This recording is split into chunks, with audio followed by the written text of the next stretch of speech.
And Mr. Atwater, I'm gonna hand it over to you, sir. All right, thank you. I'm here to introduce Dr. Beavers, who's going to be our speaker. We're going to talk about diversity, equity, and inclusion. And since I came up with the idea for this topic, it's appeared in lots of media. And I wanted to point out one in particular. This is the November issue of Rotary. And in the International President's message, he said this: the RI Board of Directors is taking action to make Rotary more welcoming and diverse. We formed a task force to promote diversity, equity, and inclusion to help clubs attract new members regardless of gender, race, religion, age, or other factors. I think it's not only membership, but I think it would also help us in how we raise money and also determine beneficiaries. So to introduce Dr. Beavers, Dr. Aliya Beavers is the Director of Student Diversity, Equity, and Inclusion at the University of Houston Clear Lake. She has a bachelor's degree in psychology and Black World Studies from Miami University in Ohio, a Master of Arts in College Student Personnel from Bowling Green University, and a PhD in Higher Adult and Lifelong Education from Michigan State University. During her 10+ years in various student affairs roles, Dr. Beavers has explored one of her research passions, the experiences of multicultural persons in higher education and beyond. By working with student groups, faculty, staff, and university task forces dedicated to creating inclusive campus climates for all, Dr. Beavers has been able to develop programs that fit the needs of a variety of populations looking to explore how diversity, equity, and inclusion relates to their work. Her interests include teaching Pilates and indoor cycling classes, fitness and wellness, traveling, listening to audiobooks, and enjoying time with the family and friends. Let's welcome Dr. Beavers. Well, thank you for that warm welcome. I'm going to go ahead and get started here.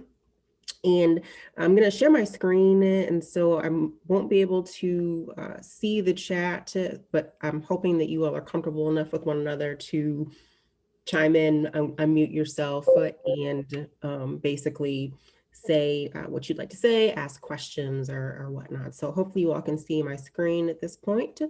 And first off, it is the first day of Black History Month. So if you all are unfamiliar with what Black History Month is, and there's a variety of other what we refer to as heritage months throughout the year. Take a look, you can just do a simple quick look up heritage months. And next month is multiracial heritage month, along with women's Her Story month as well too. But like I said, today is the first day of Black History Month. So what I'm gonna do, and I will try and make sure I'm mindful of time. And so I'm going to go through just a presentation and talk to you all a little bit about diversity, equity, inclusion, and you. So a pulse check. So thinking kind of about these topics of discussion and specifically how they relate to you, how they relate to the work that you all do as well. So, and as has been shared, it's been a year of a lot of I would say just across the board, there's been lots of unrest, lots of social injustices, folks out there who are basically protesting in response to a variety of incidents, Black Lives Matter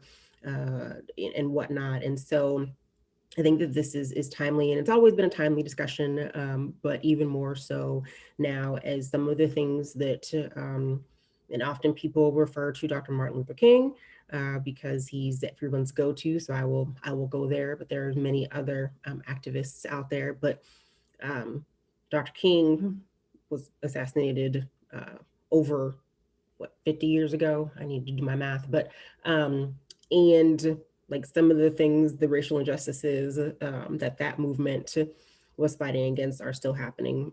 And so, yeah, so it's been roughly 400 years of this, and it is ongoing, and it continues. So it's going to take education. It's going to take lots of understanding and reflection and conversations to get to us, and when I say us, everybody, to a different place when it comes to social justice and whatnot. So to start off, so our session goals. So we're going to learn more about what we mean when we say diversity, equity, and inclusion.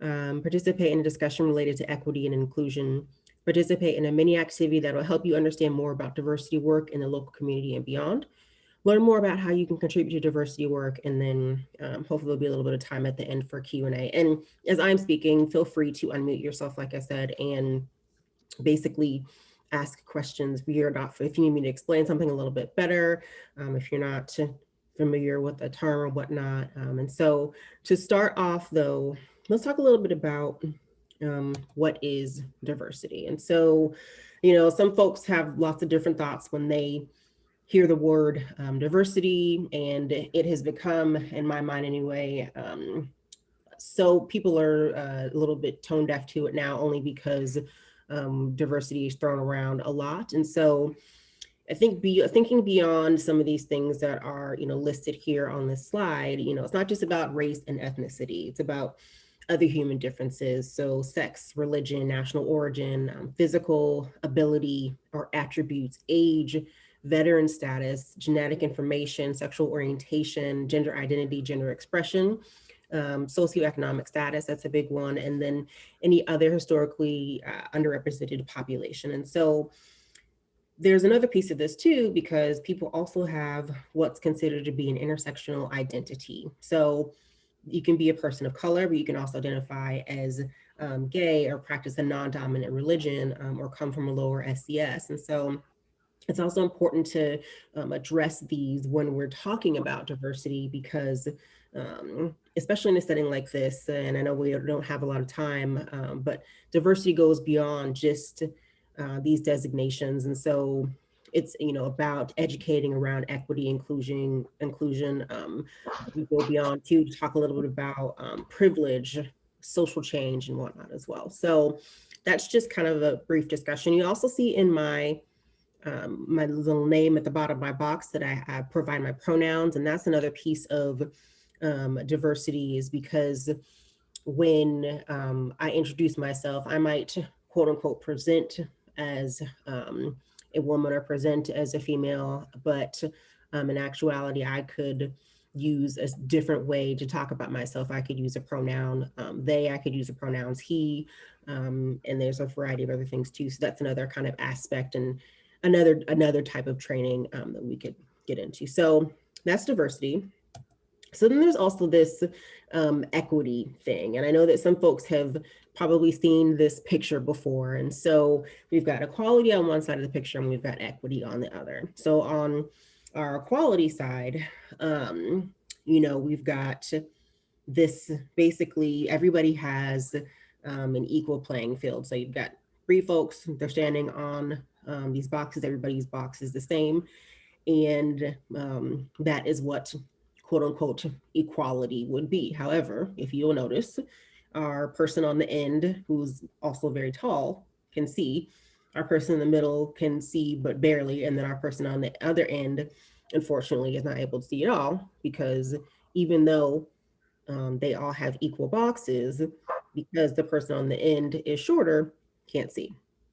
And so then we, on the other side, we have equity. And so basically this is, you know, this idea that giving all people access, opportunities, fair treatment in conjunction with determining and eliminating the barriers that hinder the full participation in groups. So you see our tall person didn't need a box and can still see over the fence. Then we have our person in the middle who, yes, needed the box, can still see. And then our person on the end, if you notice, there was only 3 boxes here. So the person on the end basically got the box from the person who didn't need it. And now that person on the end can see the game too. And there's also a third example of this picture where it is like a metal fence and you can like see through it. So that's even making that playing field even more equal.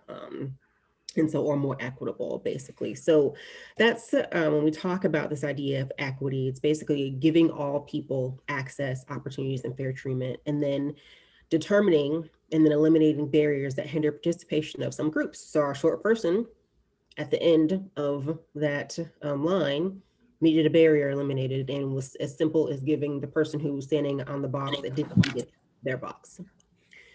So that's equity and that's equality.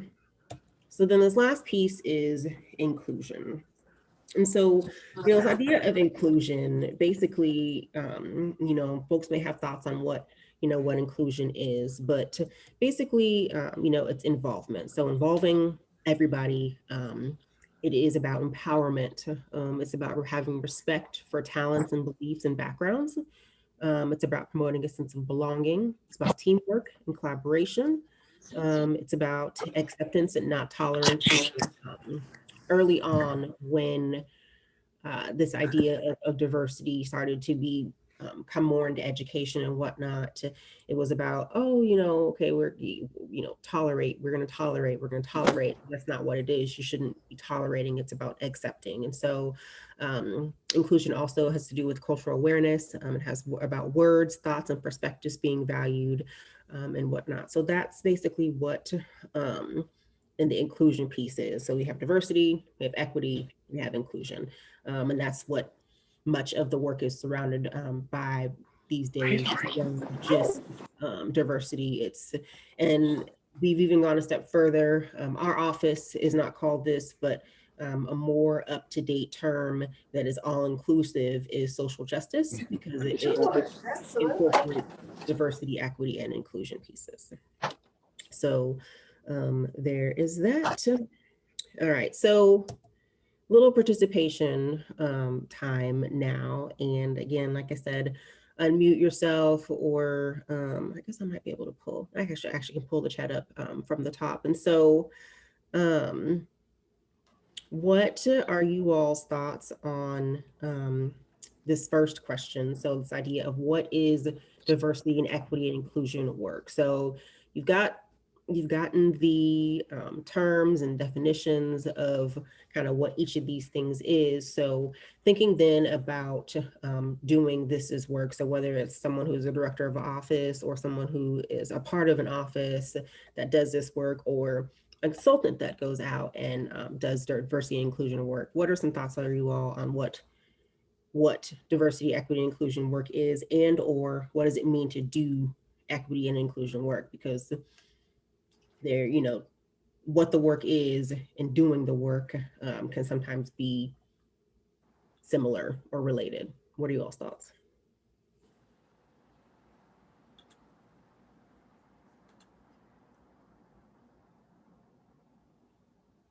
And Dr. Beavers, I had a thought here. Maybe we could tailor this to how this would work at a Rotary Club. How would increased awareness of diversity, equity, and inclusion work in our Rotary Club? Yeah. So I mean, we can start off. I mean, Jeff bringing me here is, was a part of a process, and I don't think that he would, correct me if I'm wrong, I don't think he claims to know everything about, this work. And so he brought in somebody who has this context, has the training, does the work. And so that's a part of doing diversity, equity, and inclusion work. So share something with you just to kind of jump in on that, from yeah. the inclusive source. So you may probably don't know this, but the reason that women are allowed in Rotary is because of a Supreme Court decision. It was not something that was proactive by Rotary. It was actually pushed and actually challenged in the courts to get to the Supreme Court. So Rotary had a very kind of rough road on that original inclusiveness, just even for women. And then beyond that, I think Rotary is continuing to look, especially in the United States, about how we are able to diversify. And when you look at this pain of people here, we have people that look different, and we're doing better than that. But it's certainly an effort that Rotary is trying to be very focused on. Right now our district has about 32% women, and so we're looking at how our club compares to that too, and that's critical work right now for sure. Mm-hmm.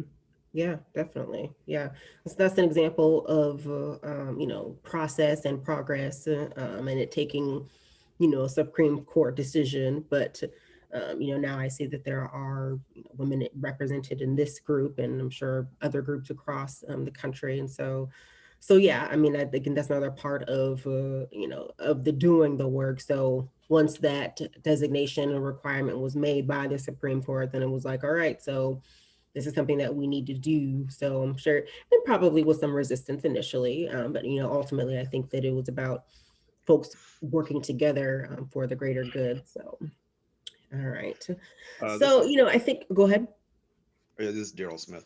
Yeah, and I think since the question came up on diversity and how does Rotary get diversified, sometimes we have to look outside of our normal comfort zones because Mhm. we tend to invite people that we have things in common with, and that way we unwittingly just kind of keep the same type of group. Sometimes when we go outside of our comfort zones, we can help diversify, and it gives different thought, and it brings a new cohesiveness to the group, and it makes it better overall. Yeah, definitely. That's great. Thank you. And that actually kind of leads into what we were going to go into next. So that's a perfect segue. Thank you, Daryl. And so basically the idea, and I think that a couple of you all spoke to this, is that needing to start somewhere. And so the work starts with ourselves, individuals, and our approach to the work. And so, that was one of the things that me and Jeff had talked about, was this idea that you want more of a diverse population in the club. And so how to go about doing that. And so one of those is kind of starting, again, like I said, with self. And so, but that can be a scary thing, because finding folks who don't necessarily look just like you, who you don't necessarily feel like you may have a lot in common with, who are outside of your circles, that can be a scary thing. And so, oh dear, there we go. All right, so and as I'm looking at the time now, so I want to make sure that we can get through all of these pieces. And so this idea of, this first question up here is this idea of what are your fears? And so, when you're thinking about entering into this next phase of doing the work, of stepping outside of your comfort zone, of inviting folks who aren't necessarily like you, or who don't look like you, who don't come from the same background, what are some of your fears? So I think a couple of questions here. So when thinking about doing diversity, equity, and inclusion work and participating in these types of discussions with family and friends, what are your fears? So thinking some about that. And thinking about diversity, equity, inclusion work when participating in programming and training and events. So what are some of your fears, around that? And the last question here is, what fears do you have when thinking about engaging with DE&I, diversity, equity, inclusion in the community? So you've got kind of your circles of people, and then kind of when you're engaging. So when you all are out, when you all talked about having a blood drive. When people are out engaging with folks, the blood drive. When you're out trying to solicit folks to participate in the program that you're going to have with Grazia, the restaurant, what are some of your fears and interactions with folks there? And then just generally, even in conversation right now, you all will be doing a variety of trainings. And so what are some of those fears? So I won't have you all answer that, only because I'll just share with you what some of the common fears are. And so a lot of folks have this fear that they're going to be judged for having a certain opinion, for not knowing enough. And, I shared earlier, and again, Jeff and I, we had conversations, and he was very forthcoming with the fact that, like, this is not knowledge that he has experience in. And so, but he was willing to reach out so he could find someone who did, so we could, talk more about this. A second fear, another common fear, is offending or alienating someone or a particular group. So you don't necessarily, want to offend somebody, so you don't even approach. Accidentally being insensitive is another common fear that folks have. This idea of having a conflict or being discriminated against, not being accepted or validated, not being, some maybe not necessarily having, being open to having a healthy conversation. And then last, another fear is being written off because they're tired, or someone is tired of hearing, the same topic. And so that's a fear. And, again, kind of this idea of, right, so starting with self, great. I think that you all are kind of starting to think about this. All right, so in starting with myself, what does that mean? It means stepping outside of my circle. And then, then coming to terms with, all right, so there's going to be some fear in this. There's going to be some apprehension in this, whatever word you want to use. There's going to be some discomfort, but discomfort is okay. And I think as long as you, start with that, then it's like, all right, so now that I know what I may be fearing in the situation, how can I approach it? So the best way to approach that is to talk about skills. So what skills do you have? And or, how do you or how can you apply these in conversations about diversity, equity, and inclusion? So, bringing it back, Jeff knew that there was somebody at the University of Houston Clear Lake who had some knowledge. And so his skill was reaching out and connecting with some folks or finding someone who could connect him with someone else. So that is the skill. Some folks, if you all have talked about, what your current work environments are. And so, you have a variety of skills. And so those skills can help you be effective when you do go out and have the conversations, you do interact and engage with folks in the community. Because another piece here is it may take a little bit of time to find people who don't necessarily look like everybody else in the Rotary, but when we do go back out into the world, and you all are doing things that are kind of in the world, but when we do go back out into the world after COVID, when folks engage with you and they are different and they kind of observe and or experience, then they in turn will be like, oh, well, I didn't realize it's about Rotary, but now I do. Now I feel like I can find a connection with somebody, and that's going to be one of the ways that you can get more folks who aren't necessarily like everybody else in the group to join, the group. So, think about that, and that'll be kind of the most grassroots, level way of doing this, because through, action, through community work, through people observing you, they'll see that and then want to participate as well. So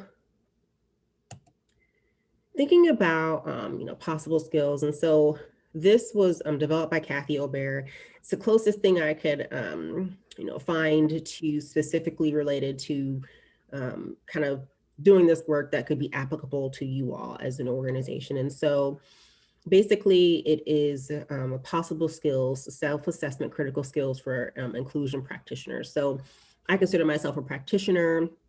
You all wouldn't necessarily be quote unquote practitioners in doing this work, but it would be, about, you all being able to look at some of these things and say, okay, I can do this in this particular space. And so, at times you may have a difficult conversation or have a disagreement or have had to work with folks in the past, and, and so thinking about how you, have worked through a problem, what skills that you use to navigate that situation. So, listening skills, redirecting, compromising, and organizing, so those are some of the things to keep in mind. So I'll go through these really quickly. This first one is using an inclusion lens to both observe and respond effectively to group dynamics. And so you have, we talked earlier about diversity, equity, and inclusion. What does that mean? So looking at situations from I come into this situation with this experience, but there's other people in the situation that are coming with different experiences. So even having that in the back of your head in interactions, I think helps everybody in a particular situation. Engaging others effectively. So making sure that everybody who is in the room, is in a space, is engaging in some way. And so, on, a level of like teachers sometimes would be like, so what do you think about that, Aliya? What do you think about, this type of thing? And so being effective in engagement, making sure that everybody is included.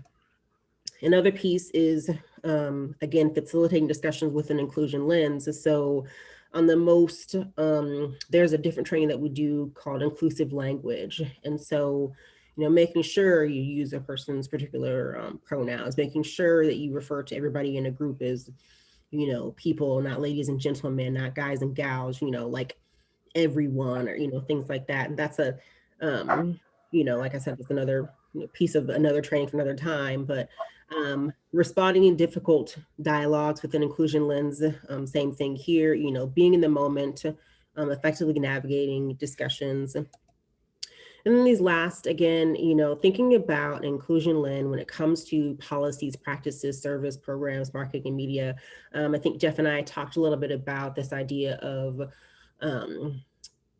because you're trying to find members who come from diverse backgrounds, making sure that policies that you have in place, procedures that you have in place, even down to, what you do, how you run meetings, all that is going to be imperative, because you don't want someone to join your organization only to realize that there's something that's that they would consider to be oppressive or not inclusive of them. So that's another thing to definitely think about on, the most basic of skills of, like, down to bylaws and things like that, all the way out to how you're advertising programming and stuff like that. So, and then working on yourself, I think, is big. In one of the meetings that I attended, you all talked about, books or things that, one could read and or participate in a training, stuff like that. This is, again, a start to kind of a bigger thing as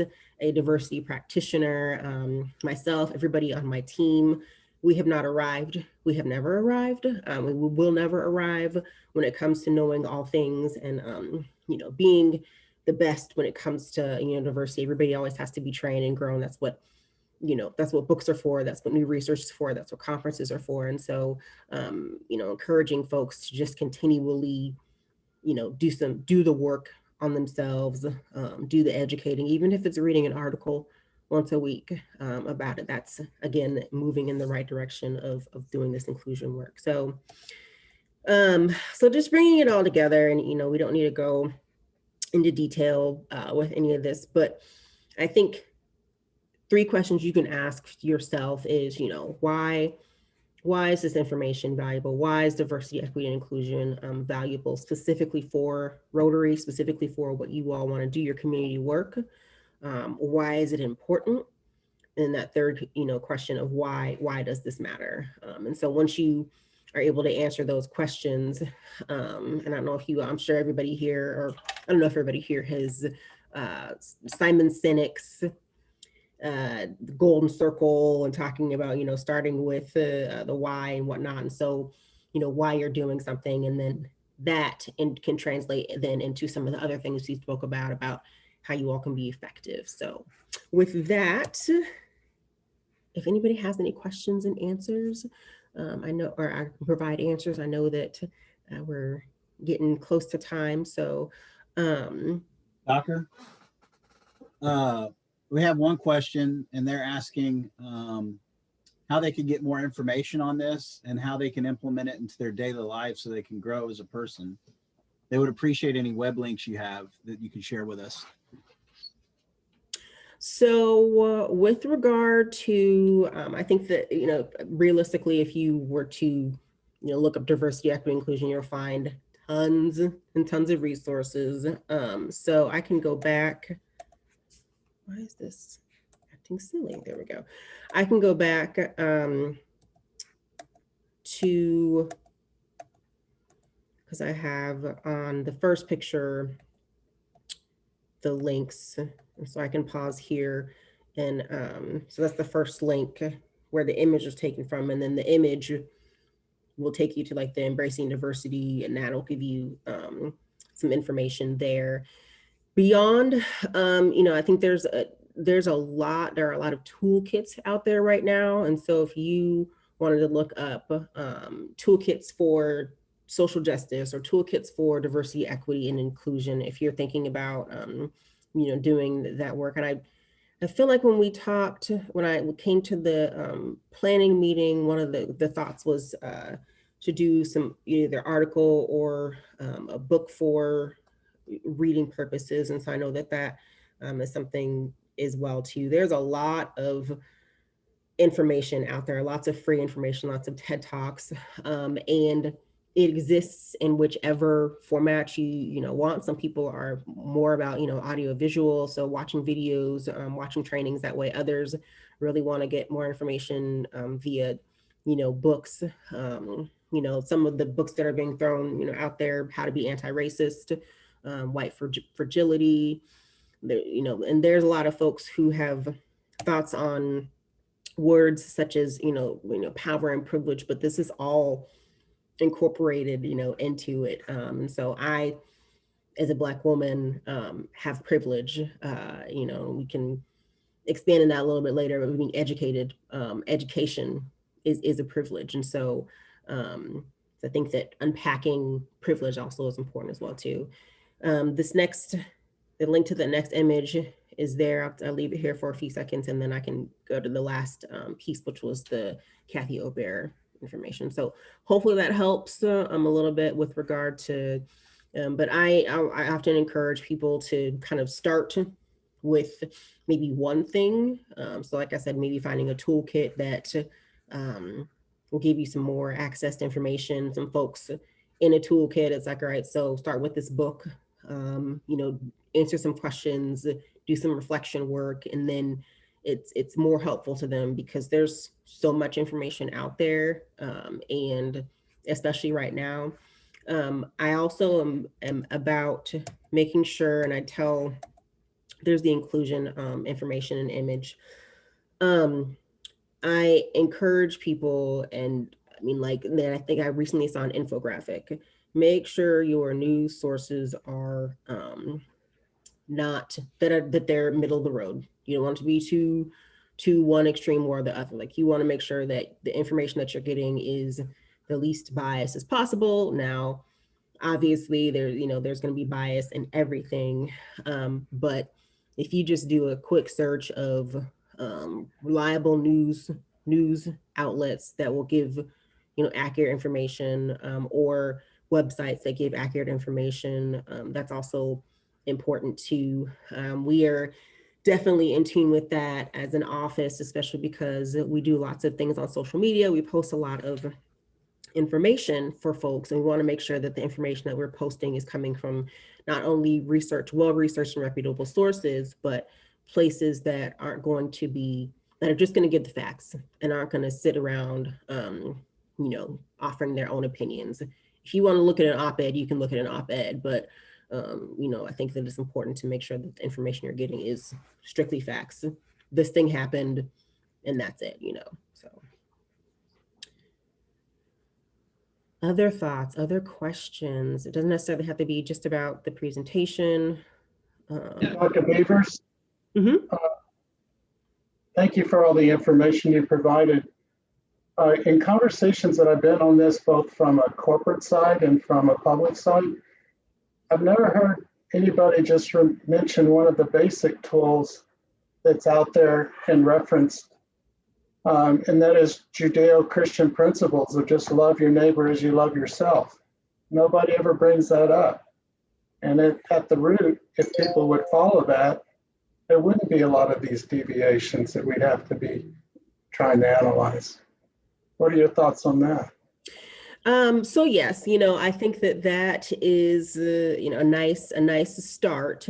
And, I do come from a Christian background. I do believe in Christian values and principles. However, there's often been times when the Bible has been used and twisted in ways that others may perceive is makes what they're doing, makes the injustices they're inflicting on others right. And so that's where I think the discrepancy can come in, where, love your neighbor as yourself, and I think, yes, but people could say, yes, and my neighbor is, not a Christian, or my neighbor is, does not follow this, the 10 Commandments, or they, are whatever, sin. And so people use that as a way to then discriminate against others. So yes, I definitely agree that if folks would love their neighbors truly, would be supportive, then we would be in a much better situation. Then there should be no homelessness. I mean that just there should not be. But when you bring in all the other politics, when you bring in the money, the pieces, it's just so it's this idea of we don't have to get into politics and things like that, but and then there's also this piece of people who are not believers. And so if you do not, ascribe to Christian ideals, then, that is the other piece of it. So yes, what you're saying is very valid. And that's what I like to live by, is love my neighbor as myself. But there's some people who, one, will twist that into something different, and or two, won't follow it. So those are my thoughts on that. I'd like to slip in real quick before we got to go, just so you guys know. And here within the hour, every Rotarian is going to see my new vlog. And this month, February, is Peace Building and Conflict Prevention Month in Rotary. So, Dr. Beavers, do you know Larry Payne? Do you know who Larry Payne is by chance? We're on a district-wide level, we're addressing the DEI issue. And what we're doing is we're developing a program that is actually based on the four-way test. So like Stan said, there's Rotary is not religious, not political, none of that, but yet we use all those values. And if you notice the four-way test that we said earlier, what we're doing is developing a program that will utilize that as the foundation, that then we can take first to Rotarians to make sure that we as Rotarians are introspectively making sure that we're treating each other right. And once we feel comfortable with that, it's a program we see taken out to the community and working at beyond kind of the traditional based DEI, which tends to be somewhat policy based, and we're trying to make it a relational based program. Mm-hmm. So we've got folks, Stephen Kleinberg from Rice. He's a demographer in the area. We're bringing in non-Rotarians with Rotarians in a very diverse group to develop this process, because this is super critical stuff. And, George Floyd lit a fire, then, the stuff at the Capitol lit another fire. We've got a lot of fires out there, and our title is How to Have Difficult Conversations, Your Truth, My Truth, and the Common Truth. Because I think, as you said, that's where it comes down to. It's how do we all come from different angles. There's all, you listen to CNN or Fox, it's like, whose truth is it? But those are very critical things. And I like the work that you're doing. And Jeff, you might share my vlog with her when you get it, just so she could kind of get an idea of just what we're up to on that. But thank you very much for all your insight today. It's very, very helpful and extremely timely. If I could just mention one thing real quick. As Rotarians, we would rotate from company to company to company. Inclusion was kind of built into the original system, although it was an inclusion of business, but the principles are still the same.